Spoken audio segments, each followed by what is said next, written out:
কড়া নিরাপত্তার মধ্য দিয়ে জনাকীর্ণ এজলাসে তোলা হয় কন্টেন্ট ক্রিয়েটর তৌহিদ আফ্রিদিকে।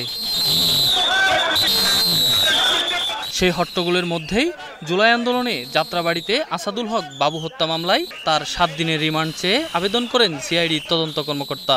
শুনানিতে এ হত্যা মামলায় আফ্রিদির সম্পৃক্ততা অস্বীকার করে আইনজীবী জানান, আওয়ামী লীগ নেতাকর্মী, আইন শৃঙ্খলা বাহিনী ও পুলিশের গুলিতে নিহত হন আসাদ। তথ্যগত ভুলে মামলায় তার নাম এসেছে, তাই রিমান্ডের যৌক্তিকতা নেই। এখানে যে ছাত্র জনতার বিরুদ্ধে ছাত্রলীগ, যুবলীগ, আওয়ামী লীগ সহ মিডিয়া সহ সকলকে সে ইন্সপিরেশন করে এই হত্যায় সে সরাসরি যুক্ত ছিল। বিজ্ঞ আদালত আমাদের আবেদনের প্রেক্ষিতে, আসামি পক্ষের শুনানির প্রেক্ষিতে, উভয় পক্ষের শুনানিতে 5 দিনের রিমান্ড মঞ্জুর করেছে। যাত্রাবাড়ি থানার একটা মামলায় গ্রেপ্তার করে 7 দিন রিমান্ড চাওয়া হয়েছে।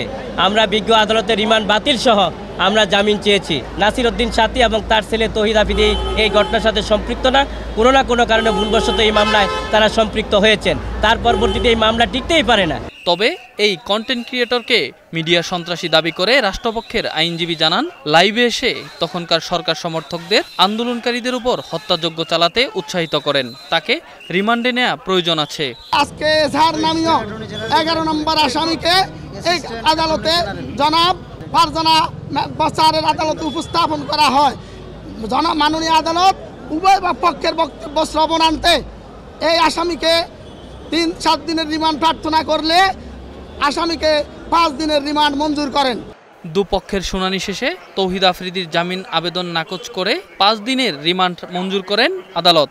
এরপর এজলাস থেকে তাকে নেওয়া হয় হাজতখানায়। রোববার রাতে বরিশাল থেকে আফ্রিদিকে গ্রেফতার করে সিআইডির একটি দল। এই একই মামলায় 17 আগস্ট রাজধানীর গুলশান থেকে গ্রেপ্তার হন তার বাবা নাসির উদ্দিন সাথী। Enamul Haque, star news, Dhaka.